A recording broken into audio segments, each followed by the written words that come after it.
Muito bem, se você me perguntar, como me perguntou um repórter da TV francesa logo após o jogo, por quê? Eu vou responder para você o que eu respondi para ele.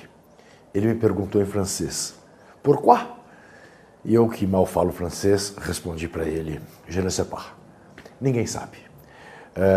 O que eu nunca vi, você também nunca viu, e aliás, ninguém jamais viu na história do futebol, na história das Copas do Mundo, uma semifinal de Copa do Mundo entre dois times tão equilibrados, aparentemente, uma goleada de 7-1. E o que é pior, a vítima da goleada, o time da casa. Isso não existe na história do futebol.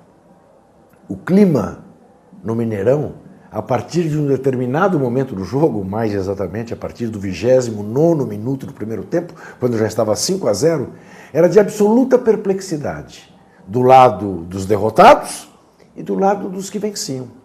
Uma jornalista alemã chegou a me dizer, eu não consigo estar feliz, porque foi tão fácil, como se fosse um jogo de adultos contra crianças. E eu disse a ela, o que é pior, eu não consigo estar triste, porque é como se eu estivesse anestesiado.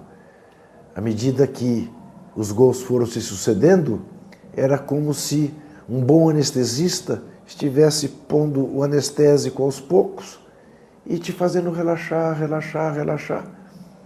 E eu cheguei à conclusão que o vexame, a humilhação, dói menos do que a surpresa, o inesperado, como por exemplo aconteceu na Copa de 50, com a famosa derrota para o Uruguai. Não tenho dúvida em dizer que a derrota para a Alemanha foi pior do que a derrota para o Uruguai. Afinal, a derrota para o Uruguai foi por 2-1. Agora foram 7 gols que a defesa brasileira tomou. O que vai acontecer daqui para frente é muito difícil dizer, porque a gente sabe que quanto pior, pior mesmo.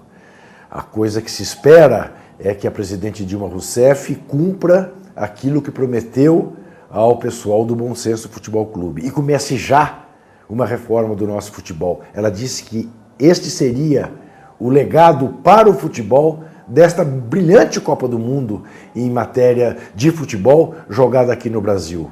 Gols às mancheias, goleiros fantásticos, grandes jogos, grandes emoções. A derrota, esta vai entrar para os anais. Daqui a 100 anos, alguém comentará que o Brasil, jogando em casa numa semifinal, em sua segunda Copa do Mundo, o Brasil foi derrotado e dos países do primeiro mundo do futebol, o Brasil será o único que jogou 2 vezes Copas do Mundo na sua casa e não conseguiu vencê-las. Isto ainda era suportável, mas tomar de 7 parece contra de mentiroso.